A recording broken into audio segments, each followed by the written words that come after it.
Jinqui. What's up, guys? So I decided to take out my K43 today. Thought I'd show you some of the details on it. This one is a G43. It's got the DUV code, which means it was made in the Berlin Lübecker factory in 1944. You can see it's got the 214 Waffenamt, meaning Lubecker factory, serial number, fireproof mark. You can see these steel castings, the receiver and the bolt carrier. A lot of the surfaces were left unfinished, and they did that on purpose. They basically just care about the mating surfaces, the bearing surfaces, the surfaces that matter. They would machine those, and the rest they would not care for. And it worked. I think at some point mine was sanded. The stock was sanded slightly. Not terribly, but I think it was sanded at one point. It's not that uncommon to see that in these rifles. A lot of the veterans that brought these back would sporterize these rifles, and they would mess with the stocks, cut them. You name it, they probably did. This one's got the Bakelite top cover, which I don't know if the Lubecker factory is the only one that had these, but I feel like I've only seen them on the DUV rifles. Almost feel like this front band here is parkerized, not blued. You have the sight hood there that's still intact. So the G43 was basically a solution to the problems they had earlier on with the G41, and it was cheaper to manufacture it, and it still kept the same sight idea that the G41 had, which this one actually does have the, if I pan here, I'll show you. This one does have the dovetail rail on the side, so you would just slide the ZF4 sight assembly into here, and then basically you would have a sniper rifle. You'll find a lot of these receivers with the dovetail rail machined off, and at some point, they thought that they would repurpose or reuse the reject receivers that they scrapped at one point, because the receiver was functional and it would work for a normal infantry rifle. They just wouldn't be good enough for snipers.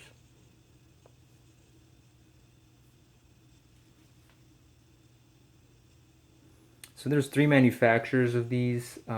The Karl Walther with the AC code, Berlin Lübecker like this one, and the Gustloff factory with the BCD code. In fact, I think the Berlin Lübecker and Karl Walther were still producing rifles by the end of the war, the last months of the war, as Germany was basically surrendering. They were still putting out up to 15,000 rifles at the end of the war, which is pretty incredible to think about.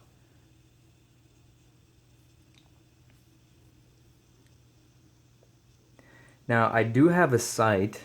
I'll show you.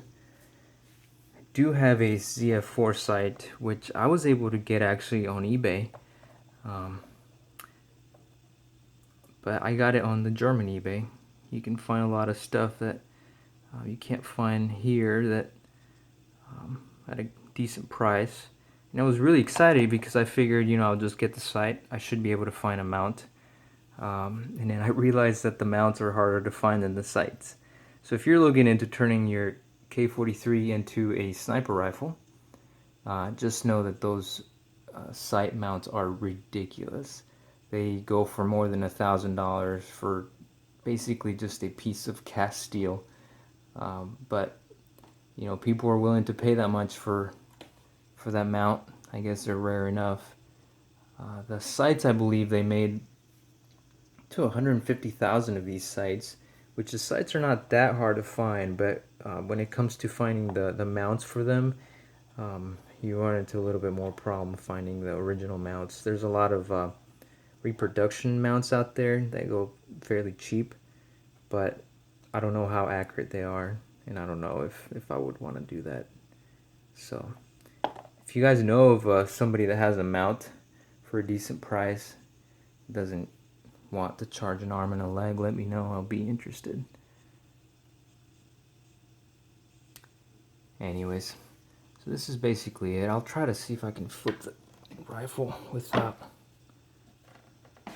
kind of doing this one-handed here.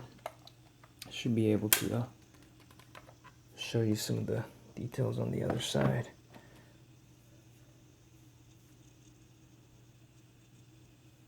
You can see the dovetail rail.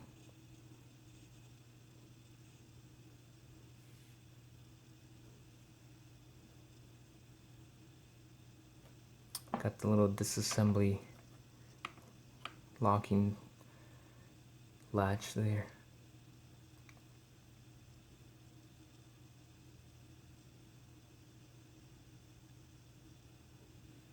Sorry the lighting is terrible. It's always hard to get rifles and videos properly.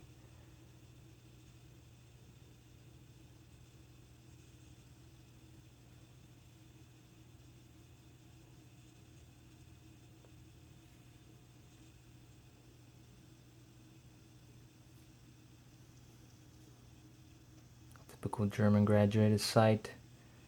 Some of these parts were either blued or parkerized. The bluing on this is pretty decent still. Now the sheet metal part of the rifle could see better days. I mean, it's not bad, and the rifle is functional. I do have to buy a shooter's kit for this. Most people know about this, but if you don't, if you're planning on buying one of these, know that you most likely are going to have to buy a kit for these that replaces the gas piston and the gas shroud and some of the springs, because these were a little bit overpowered when they first designed them. Now, that's controversial.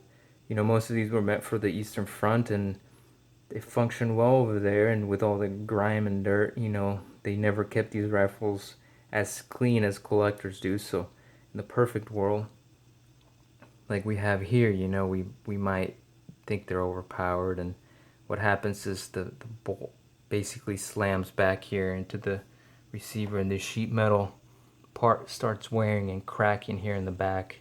I might do a separate video on that and show you guys the problems that some people are having with these. But it's just safe. If you're planning on shooting these, it's probably better to just get a new kit for that. You can see if I can get close. It's kind of hard to see the proof marks on the stock, but the stock is original to the rifle, matching numbers too.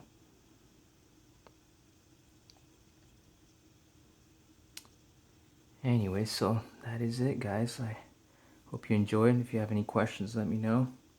And if you know of somebody that has a mount for that, please let me know. Alright, thanks a lot.